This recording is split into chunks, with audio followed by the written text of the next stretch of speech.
प्लेटो ने आदर्श राज्य की स्थापना करने के लिए शिक्षा सिद्धांत के साथ साथ संरक्षक वर्ग के लिए साम्यवाद के सिद्धांत की भी बात कही है। उनका जो साम्यवाद है वो आधुनिक साम्यवाद की तरह उसका आधार आर्थिक नहीं है बल्कि राजनीतिक है। प्लेटो के अनुसार साम्यवाद संरक्षक वर्ग के लिए होगी, यानी प्रशासनिक वर्ग और सैनिक वर्ग के लिए। और उनका मानना ये है कि जिस तरह से समाज के 3 वर्ग प्रधान गुणों के आधार पर बने हैं, उन प्रधान गुण के अनुरूप ही इन दोनों संरक्षक वर्ग को न तो संपत्ति का अधिकार होगा न परिवार रखने का अधिकार। इस आधार पर 2 तरह के साम्यवाद की बात करता है। पहला है संपत्ति का साम्यवाद। इसके अनुसार प्लेटो ने ये कहा कि व्यक्ति की संपत्ति का उन्मूलन साम्यवादी विचारधारा का एक अंग है और उसका मानना था कि व्यक्तिगत संपत्ति व्यक्ति को स्वार्थी, लालची, ईर्ष्यालु, प्रतिद्वंदी और हीन बनाती है और राज्य की एकता और न्याय को भी संकट में डाल देती है। अतः उसने अपने आदर्श राज्य के दार्शनिक, शासकों और सैनिकों के लिए व्यक्तिगत संपत्ति से उन्हें वंचित रखने की बात कही है। वे धन और संपत्ति को अनैतिक बतलाते हुए कहते हैं कि एक ही व्यक्ति के हाथ में संपत्ति और शासन की शक्ति रहने से वह पथ भ्रष्ट होकर के भीषण परिस्थितियाँ उत्पन्न कर सकता है। अतः संपत्ति को शासन से अलग रखना ही श्रेयकर है।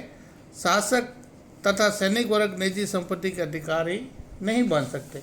इस तरह से संरक्षक वर्ग के लिए वो संपत्ति नहीं रखने की बात कहते हैं।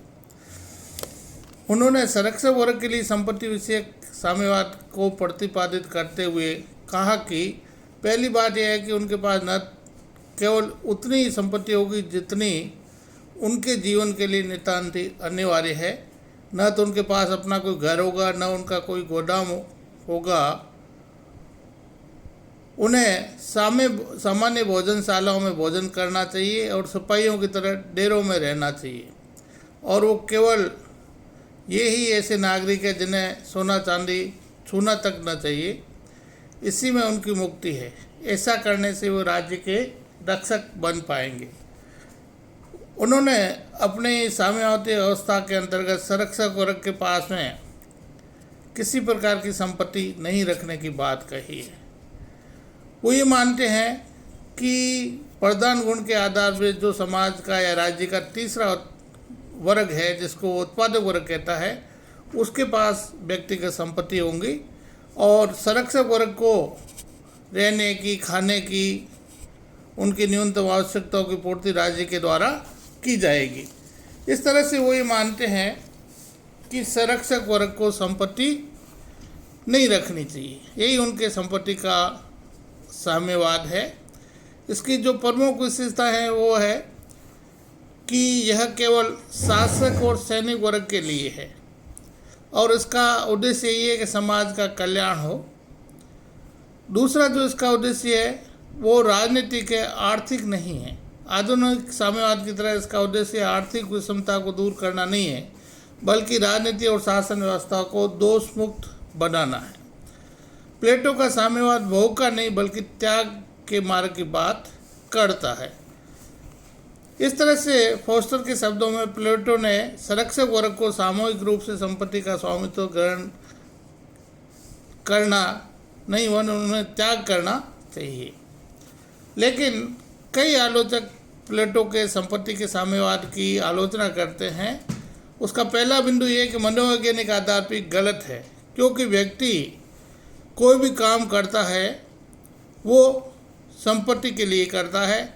इसलिए अगर उसका हम संपत्ति से वंचित करेंगे तो वो अच्छा काम नहीं कर पाएगा। दूसरा जो है इसका दार्शनिक आधार भी है कि व्यक्ति का यही चिंतन होता है कि अगर उसके पास संपत्ति होगी तो परोपकार भी कर सकता है, अगर नहीं है तो उसके आधार पर वह परोपकार भी नहीं कर सकता है। इस आधार पे कुछ आलोचक ये कहते हैं कि संपत्ति का साम्यवाद अव्यवहारिक है, नकारात्मक है। दूसरा, ये मानव प्रकृति और मानव स्वभाव के विपरीत है। तो इस आधार पे अरस्तु ने भी प्लेटो के साम्यवाद और अरस्तु ने भी प्लेटो के संपत्ति के साम्यवाद की आलोचना करते हुए ये कहा है कि संपत्ति व्यक्तिगत इच्छाओं की पूर्ति करता है, इसलिए संपत्ति का साम्यवाद उचित नहीं है। इसी से जो संरक्षक वर्ग है, इनको संपत्ति के साथ साथ परिवार के साम्यवाद की भी प्लेटो बात करता है और वही मानता है कि जिस तरह से संरक्षक वर्ग को निजी संपत्ति नहीं रखनी चाहिए, उस तरह से उसे परिवार भी नहीं रखना चाहिए, क्योंकि राजनीतिक जीवन में उनका अगर परिवार होगा तो वो कहीं न कहीं उनसे प्रभावित होंगे और अपना काम, जो प्रशासनिक वर्ग का काम है, सैनिक वर्ग का काम है, जो विशेष कर उस एरिया में वो 100% अपना काम नहीं कर पाएंगे। इसलिए वो कहता है कि परिवार इन दोनों वर्गों के लिए नहीं होगा। वो मानता है कि परिवार अगर होगा तो पारिवारिक मोह से मुक्त नहीं हो पाएंगे।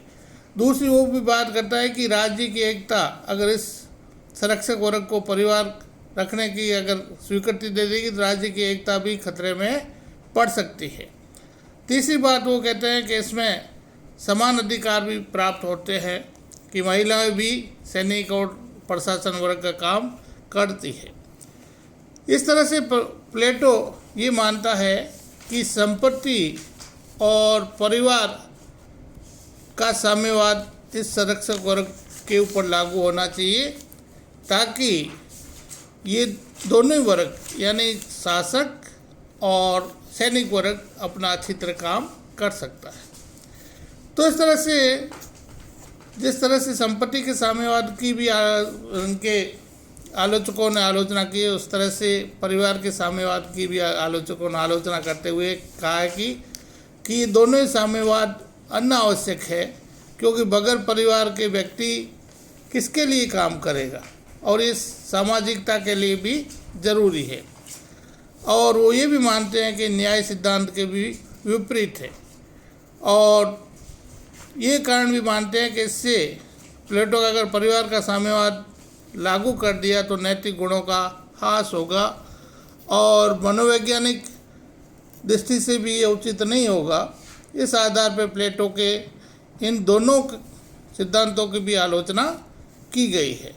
इस तरह से प्लेटो का जो साम्यवाद है उसको अगर देखा जाए तो वो चाहता है कि आदर्श राज्य के लिए इन संरक्षक वर्ग को इन दोनों चीज़ों यानी संपत्ति और परिवार से दूर रखा जाए, लेकिन व्यवहारिक दृष्टि से ये संभव नहीं है।